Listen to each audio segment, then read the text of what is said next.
Disadvantages of having iPhone over Android. पहला disadvantage, मैंने नया आईफोन खरीदा है, मैं अपने दोस्त को बताऊंगा। मैंने अपने दोस्त का नाम लिखा डायल पैड पे जाकर के रैंडम ऐसे अल्फाबेटिकल ऑर्डर में, उसका कॉन्टैक्ट नहीं आया। मैंने सोचा यार उसका थोड़ा मोड़ा नंबर याद है, वो लिख देते आ जाएगा। मैंने वो भी लिखा, तब भी नहीं आया। मुझे लगा कॉन्टैक्ट सिंकिंग में कोई इशू है। बाद में मुझे पता चला कि यार ये इसमें सपोर्टेड ही नहीं है, ये T9 नंबर सर्चिंग सपोर्ट ही नहीं करता है। एंड्रॉइड पे कितना मस्त है, आपको किसी भी नाम याद है हल्का फुल्का लिख दो आप जाके, या फिर अगर नंबर याद है आपको लास्ट डिजिट या बीच का डिजिट आप लिखो, उसका कॉन्टैक्ट आ जाएगा। इसमें वो चीज़ सपोर्ट नहीं करता है, वो चीज़ वर्क ही नहीं करता है। इसने आपके दिमाग का दही करने का ठेका ले रखा है। तो आपको सर्च में जाना पड़ेगा, सर्च में जाके नाम लिखना पड़ेगा, उसके बाद वहाँ से सर्च करके 2-3 स्टेप प्रोसेस को जाने के बाद आप किसी को कॉल लगा पाओगे। Well iOS guys, no offend, क्योंकि ये वीडियो एक एंड्रॉइड यूजर के पर्सपेक्टिव से बनाई जा रही है। अब कभी कभी कॉल पे कुछ ऐसी बातें हो जाती है इनको मन करता है रिकॉर्ड करने का, बट इसमें कॉल रिकॉर्डिंग सपोर्टेड नहीं है यार। क्यों नहीं है भाई? प्रॉम्प्ट दे दो ना, से गूगल देता है। This call is now being recorded. लेकिन ये प्रॉम्प्ट भी नहीं देता है। प्राइवेसी सेंट्रिक फोन है ये, समझ रहे हो? अगर आपको एंड्रॉइड में साइड लोड करने की आदत है एप्लीकेशंस, प्ले स्टोर से हटा करके कहीं से प्रीमियम वाले फ्री में डाउनलोड करने की, इसमें आपके लग जाएंगे। कुछ नहीं मिलेगा इसमें आपको, हर चीज पेड है, ऐप स्टोर में मिलेगा, सब चीज ट्रस्टेड है। कुछ थर्ड पार्टी ऐप स्टोर्स हैं इसमें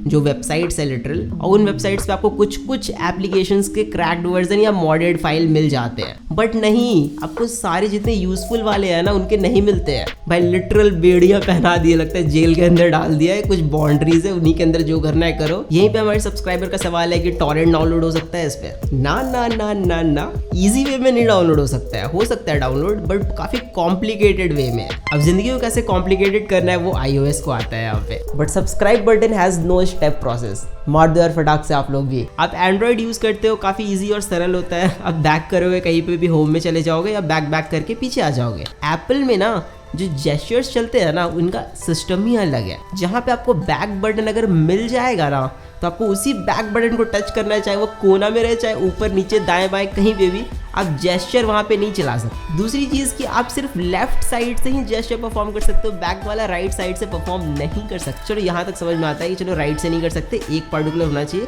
कंफ्यूज नहीं करो बंदे को। बट यार ये बैक बटन का क्या सिस्टम है? सपोज इंस्टाग्राम स्टोरी खोल लिया आपने, अब आपको बैक जाना है, तो आप बैक करोगे, जेस्चर सपोर्ट नहीं करेगा, आपको ऊपर से नीचे खींच करके करना पड़ेगा, तब वो हटेगा। सपोज आपने फुल स्क्रीन वीडियो मोड खोल लिया है यूट्यूब का, आपको बैक जाना है यूट्यूब ऐप के अंदर में, ना ना ना ना ना, आप एक बार में बैक नहीं कर सकते हो।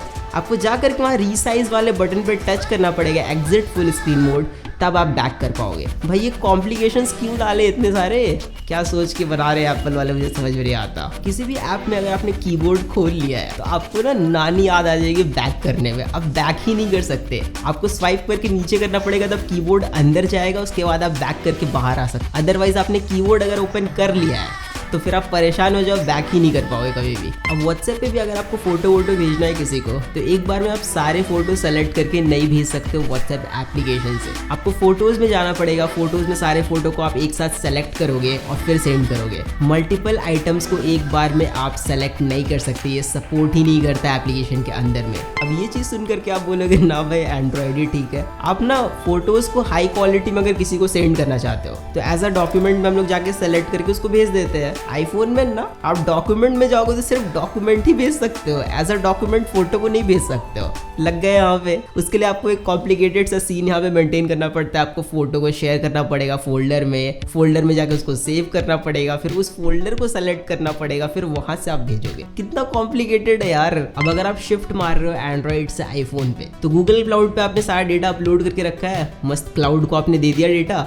और वहां से आप सोचोगे कि व्हाट्सएप का चैट रीस्टोर हो जाएगा आपका, आप फोटोज रीस्टोर कर लोगे, आप वीडियोज रीस्टोर कर लोगे। तो फोटोज वीडियोज तक समझ में आता है, बट ये बोलेगा ना iCloud के अलावा ये कुछ भी सिंक नहीं करता। भाई मैं परेशान हो गया था उस दिन। डेटा ट्रांसफर का बहुत बड़ा इशू है इसमें। आपको 15-16 रुपए का सॉफ्टवेयर खरीदना पड़ेगा, तब जाके आप माइग्रेट कर पाओगे अपना व्हाट्सएप का सारा चैट iOS में। वैसे जितनी कॉन्टैक्ट वाली चीज़ें होती है प्लस इमेजेस वीडियोस वो सब आराम से ट्रांसफर हो जाते हैं, उसका कोई इशू नहीं है, बट जो मेन चीज़ है वही नहीं होता है इसमें। आप किसी भी इंसान को एक चीज़ बार बार दिखाओगे तो वो बोर हो जाता है। जैसे मैंने यहाँ पे बैकग्राउंड चेंज कर दिया, आप भी बोर हो रहे होगे। तो इसमें आप थीम नहीं बदल सकते एज एंड्रॉइड। कितनी गंदी चीज़ है भाई। आइकन्स चेंज नहीं कर सकते आप। आपको काफ़ी कॉम्प्लिकेटेड मेथड्स परफॉर्म करने पड़ेंगे शॉर्टकट्स क्रिएट करके, तब जाकर के आप ऐप आइकन्स को बदल पाओगे। आप रीअरेंज कर सकते हो, बट ऐप का जो आइकन है ना उसको कस्टमाइज नहीं कर सकते हो। कितनी घटिया चीज़ है भाई। अगर आपके एंड्रॉइड फ़ोन में एमोलेड पैनल या फिर ओलेड पैनल रहता है तो आप ऑलवेज ऑन डिस्प्ले का लुफ्त उठाते हो।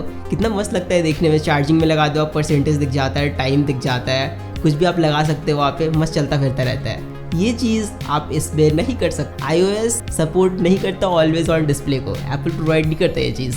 अब एक चीज़ मुझे सबसे ज़्यादा घटिया और बेकार सा चोचला लगता है एप्पल का, यार बैटरी परसेंटेज दिखाने में कौन सी प्राइवेसी है भाई। कोई दूसरा बंदा अगर बैटरी परसेंटेज आपको स्टेटस बार में देख लेगा कितना परसेंट बैटरी लेफ्ट, तो कौन सा प्राइवेसी हार्म हो जाएगा। इसमें बैटरी परसेंटेज के लिए आपको ऊपर से नीचे स्वाइप करना पड़ेगा, तब जाके वहाँ दिखता है, शो होता है। आप उसको स्टेटस बार में नहीं देख सकते हो डायरेक्टली। और ये बैटरी परसेंटेज वाली जो दिक्कत है ना, ये सिर्फ आईफोन के फेस आईडी वाले में है। मतलब जितने भी पुराने मॉडल्स है आईफोन 8, 7, 6 सब में आपको बैटरी परसेंटेज ऊपर स्टेटस बार में देखने को मिलता है, बट फेस आईडी वाले जितने हैं ना, इसमें नॉच है ऊपर में। भाई एक चीज़ मुझे काफ़ी ज़्यादा अलग लगती है, पूरा दुनिया शिफ्ट हो गया टाइप सी पोर्ट, बट इनको नहीं, इनको अपना लाइटनिंग ही पोर्ट चाहिए।